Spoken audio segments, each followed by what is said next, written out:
నమస్తే, welcome to NSTV news. ముందుగా ముఖ్యాంశాలు. రాష్ట్ర ప్రభుత్వం వ్యవసాయ రంగాన్ని పూర్తిగా నిర్లక్ష్యం చేస్తుందని రైతాంగ సంఘటన కన్వీనర్ ఎడ్లపల్లి గాంధీ రామ్మోహన్ ప్రభుత్వంపై విమర్శలు చేశారు.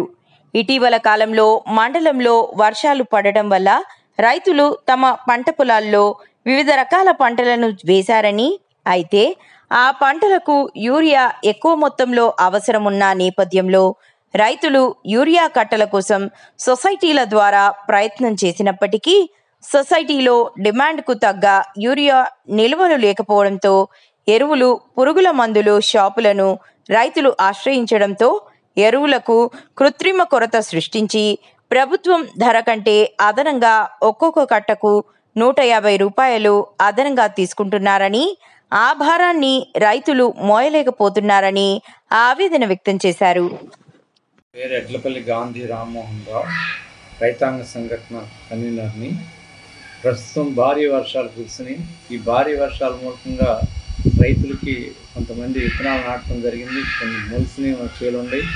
వాటికి యూరియా అవసరం ఉంది. యూరియా మార్కెట్లో దొరకట్లేదు. ఈ కృత్రిమ కొరతను దృష్టిలో పెట్టుకొని ప్రైవేట్ వ్యాపారస్తులు యూరియా ధరని విపరీతంగా పెంచడం జరిగింది. అది రైతులకు భారంగా ఉంది. మరి అలాగే ప్రభుత్వం తరఫు నుంచి సరఫరా చేయాల్సిన మందు కట్టలు ఇంత మట్టికి సహకార సంఘాలకు కానీ లేకపోతే ఇతర సచివాలయాలకు కానీ స్టాక్ రాలేదు. ఎప్పుడో వస్తుంది అంటున్నారు. ఈ లోపల రైతుకు చాలా అవసరం ఉంది. ప్రభుత్వం వెంటనే స్పందించి తొందరగా మందు కట్టలు పెంచి రైతు వారీగా వాళ్ళు సప్లై చేయాల్సిన అవసరం ఉంది. అలాగే మరి ఇప్పుడు పత్తి విత్తనాలు కానీ లేకపోతే ఇతర పంటల విత్తనాలు కానీ పురుగు మందులు కానీ బలం మందులు కానీ ధరలు పెరగకుండా నియంత్రించాల్సిన అవసరం ఉంది. ఒక యూరియానే దృష్టిలో తీసుకునేటైతే ఇవాళ ప్రైవేట్ మార్కెట్లో 150 రూపాయలు ఎక్స్ట్రా రేట్ తీసుకుంటున్నారు ఒక కట్టకి. అట్లాగే అన్నిటికీ మీద ధరలు పెంచారు. వీటన్నిటిని నియంత్రించాల్సిన అవసరం ప్రభుత్వం మీద ఉంది.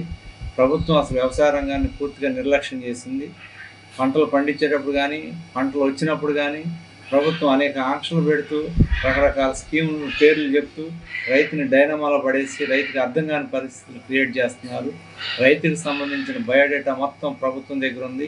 ప్రతిసారి నమోదని కేవైసీ అని వైసీ అని రైతులను ఇబ్బంది పెడుతున్నారు.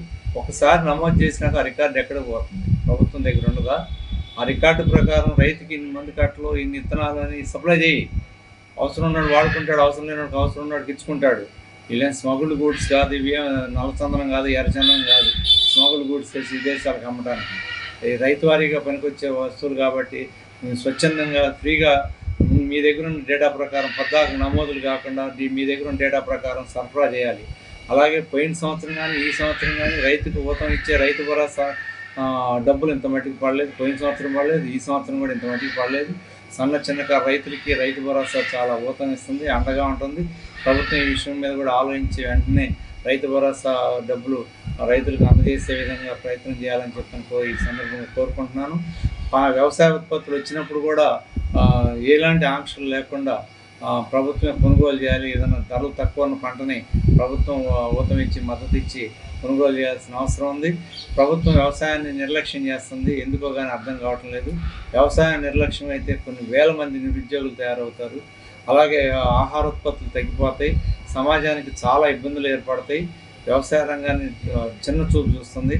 ఈ విషయంలో ప్రభుత్వం విశాల దృక్పథంతో ఆలోచించి వ్యవసాయ రంగాన్ని ముందు పెద్దపీట వేసి కాపాడాల్సిన అవసరం ఉందని చెప్పని ఈ సందర్భంగా ప్రభుత్వానికి విన్నవించుకుంటున్నాను.